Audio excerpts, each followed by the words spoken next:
दोस्तों, colonel Sophia Qureshi को लेकर कराना की संसद इकरा हसन का एक बहुत खूबसूरत बयान आया है। उन्होंने बहुत अच्छा एक बयान कहा है जो आज के टाइम पे बहुत तेज़ी से वायरल हो रहा है। आइए उस बयान को देखते हैं। ये जो इलाका है मेरा लोकसभा क्षेत्र नहीं लगता, लेकिन यहाँ से हमारा जो लगाव है वो बहुत पुराना है। कभी ये क्षेत्र मेरे वालिद साहब की लोकसभा में लगता था। तो आज 16-17 साल बाद 16-17 साल हो गए उन्हें इस दुनिया को अलविदा कहे हुए, लेकिन उसके बावजूद जितना प्यार आप लोगों के दिल में उनके लिए जिंदा है, इससे ज्यादा खुशी और किसी बात की मुझे नहीं हो सकती।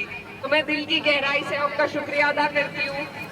और जब भी मैं कैराना में बैठती हूँ हर जुमेरात को, तो बड़े तादाद में मुजफ्फरनगर से लोग वहाँ आते हैं जिनका कोई काम नहीं होता, ना मैं उनका कर सकती हूँ कुछ काम, लेकिन सिर्फ ये जो प्यार और मोहब्बत का रिश्ता है जिसकी नींव मेरे वालिद साहब और आपने मिलकर रखी थी, सिर्फ उसी के बुनियाद पे बहुत से लोग यहाँ से चलकर आते हैं। तो मैं उनका भी दिल से धन्यवाद देना चाहती हूँ।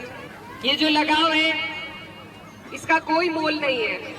और आज जिस कार्यक्रम में आपने मुझे यहाँ पर बुलाया है, जहाँ पर हम छात्राओं का सम्मान करने के लिए आए हैं, ऐसे कार्यक्रमों में आकर एक जनप्रतिनिधि होने के नाते मन को बहुत खुशी मिलती है। क्योंकि जो भी विकास है सिर्फ सड़कों से विकास नहीं होगा। जब तक हमारे बच्चे और उनका मुस्तकबिल हम नहीं संवारेंगे तब तक हमारा विकास पूरा नहीं हो पाएगा।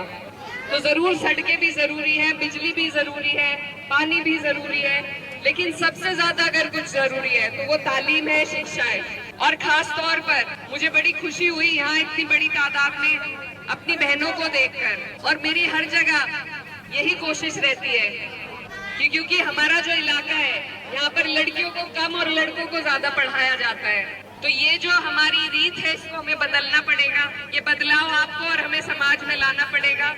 और इसमें शोभान भाई जैसे जागरूक लोग जिस तरीके का काम समाज में कर रहे हैं उससे बहुत फायदा हमारा होगा।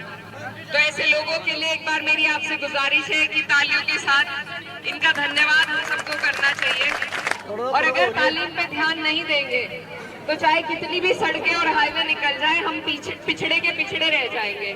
मेरे घर वालों पे जब इतनी मुसीबत आई तो मैं एक जीता जागता सबूत हूँ आपके सामने कि सिर्फ मेरी तालीम की ताकत थी मेरे पास, कि उस ताकत के बलबूते में किसी चीज से नहीं घबराई। पुलिस प्रशासन, हर तरह की जांच, मेरे भाई पर, मेरी माँ पर मुकदमे, लेकिन सिर्फ मेरी तालीम थी जिसने मुझे ताकत दी, हिम्मत दी आगे बढ़ने की। और इसी बदौलत आज मैं देश की सबसे बड़ी पंचायत में आप लोगों ने पहुंचाने का काम किया। और अभी आपने देखा होगा जब हमारे देश में, मुल्क में जैसे हालात चल रहे थे बॉर्डर पे, तो दो बहनें हमारी, सोफिया कुरैशी जी और व्योमिका सिंह जी, दोनों बहनों ने जिस तरीके से हमारे देश को लीड करने का काम किया, ये आप सभी ने देखा होगा।